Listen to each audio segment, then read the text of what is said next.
Hello everyone, this is Mia Shah-Dand, live to you from Munich, Germany. Today I have with me Dr. Vivian Dollinger. We are at the AI with Purpose Summit, and I'm here to talk about your startup, which is ObjectBox. It's so nice to be here, and it's so nice to meet you in person. Thank you for the invitation. Great to be here. Fantastic. So tell us what led to the launch of ObjectBox. Okay, so initially we did apps for mobile phones, and then we had a problem, which was the de facto database and data persistence or data synchronization. So we decided we needed a better solution. So we started doing ObjectBox, which is a database for small devices like mobile phones, embedded devices, IoT devices, etc., for our own use, and then gave it to developers. But we quickly learned that mobile developers aren't the only ones in need. So we really, extended it for IoT, embedded devices, industrial IoT. Those are the use cases ObjectBox is most fit for. Fantastic. So can you tell us, for our audience may not be very technical, can you help us understand, like maybe in 30 seconds or a minute, what is edge computing that your company specializes in, and vector databases? Okay, so yeah, it's a bit tech, but basically data is produced and used everywhere, all around us on all the small devices, right? And when you send all the data back to the cloud, it's centralized, which basically is kind of the opposite of edge computing, where you take the compute power to where the data sits and resides. And it has multiple advantages, like it works offline, you can keep your data private on the device, and of course, you don't have any latency, so it's way faster. Incredible. So it sounds like it has an advantage in efficiency. Can you walk us through, because there was a lot of interest, and has been a lot of interest in cloud computing, which is centralized model. So what advantages does edge computing have over cloud computing? Okay, so first of all, I don't think it's one or the other. It's typically a combination, and it depends on your use case. But edge computing is, you can guarantee response rates, it can be real time, really fast. You can rely on it to work, even if there's no network connection available. So it's always working offline. And of course, if you omit unnecessary data transmission to a cloud that's far away, that's way more resourceful and therefore more sustainable. It's basically like shopping your groceries locally versus sourcing your apples from New Zealand, right? So you want to keep that local, and yeah, you can keep your data private with yourself. That's an added advantage. I love that analogy. And also for folks, to make it even more real, when you're on your phone and you want something quickly, I mean, we don't even realize how quickly things are, the speed at which the data comes to us. And when the Wi-Fi is out, or, when you have network outages, having that data with you is advantageous, but you also said privacy. So I love all of that. Of course, lots of advantages. You can just keep your data with yourself, where it belongs, I think. Absolutely. Most of the times. I couldn't agree more. It belongs with us. So I got a great question from Pyle, one of our audience members, and she asked, how can small organizations or startups compete in this space? Because when you don't have resources, you don't have the funding that large organizations do, how can you become competitive as a smaller organization? Okay, so this really depends a lot, of course, on what you do. But I think actually AI is a super opportunity for smaller startups to thrive and maybe beat larger competition. Of course, not if you're thinking about training huge AI models, because that's just so expensive and so compute intensive. That's something that really belongs to large funded companies, right? But everything else, there's way more opportunities than 10 years ago to compete with large companies, because now you have the resources to do all the work, where you before struggled to pay for all the employees who would need to do that. Because AI really, if you're working in digital, there's so many tasks the AI can now do for you that before were cumbersome, time-consuming, or you needed at least, juniors or even regular developers, designers, texters, etc.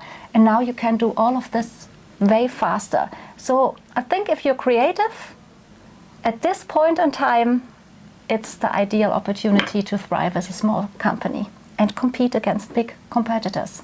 I like that. It gives you an advantage, like it's the David versus Goliath, and it doesn't have to be all Goliaths. You can have, I'm a big fan of startups and small organizations. And even more so at this point, because big companies are typically slow to move ahead, hesitant, you're not sure which AI you can use, what you can do.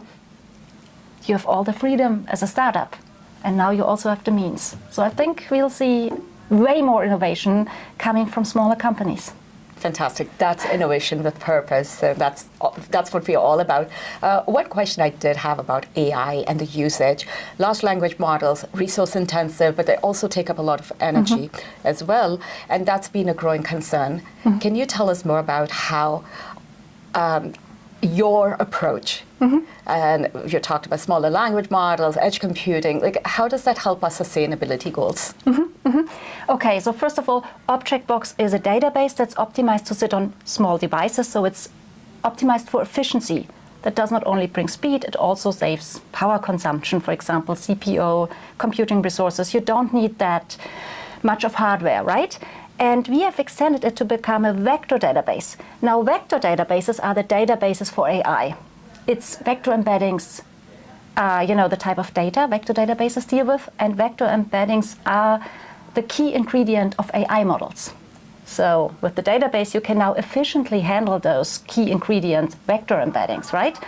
And we do this in a very efficient way. Now, since about a year, we've seen large language models becoming smaller and small language models arising. So we're talking like 1 to 7 billion parameter models that are really already competing with the way larger models. And of course, they take up way less resources when training, but also then when they're deployed.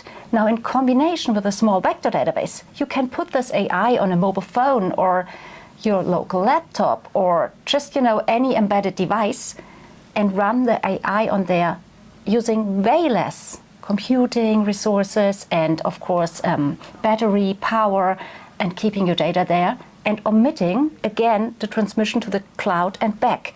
So on multiple levels, you just save so much energy and computing resources. And on a broad scale, like think about how much AI we all use on a daily basis. This is a tremendous factor for sustainability of digital products. And of course, it empowers you to use AI whenever you need it. If you're in a tunnel, if you're in an airplane, whatever your use case is, it always works, So I think the trend is going towards distributed AI on all devices, AI everywhere for everyone. And for this, you really need small language models and on-device small vector databases. Thank you for sharing that, because my biggest concern has been about this hype around large language models. And when you say AI everywhere for everyone, the first thing that comes to mind for me is, sustainability, what about the energy computing? But you've addressed all of this so beautifully that we can have AI everywhere, but do it in a more sustainable way, have it more smarter energy efficiency, and also be thoughtful about how we are both deploying AI and using AI. So that just is music to my ears. So fantastic. So one last question before we let you go. Do you have any advice for women who want to launch their own startups, whether it's AI or just general related technologies? Like, what advice would you give to get started? Well, first of all, I would say start now. It's the ideal time.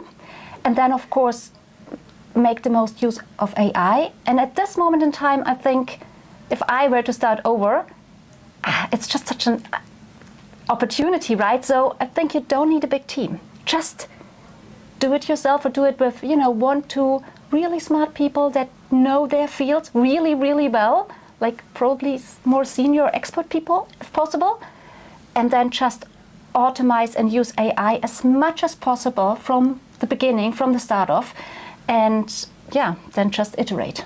And I think, start today. Start today. And that's great advice. Thank you so much again for joining us. Such a pleasure. And I feel like I learned so much. I'm walking away with so much more information about where the space is headed. So appreciate you joining us today. Thank you. Thank you. And with that, I just have to say this is, again, Mia Shah-Dand with Dr. Vivian Dollinger, coming to you from AI with Purpose at Siemens in Munich, Germany. And the advice is get started today.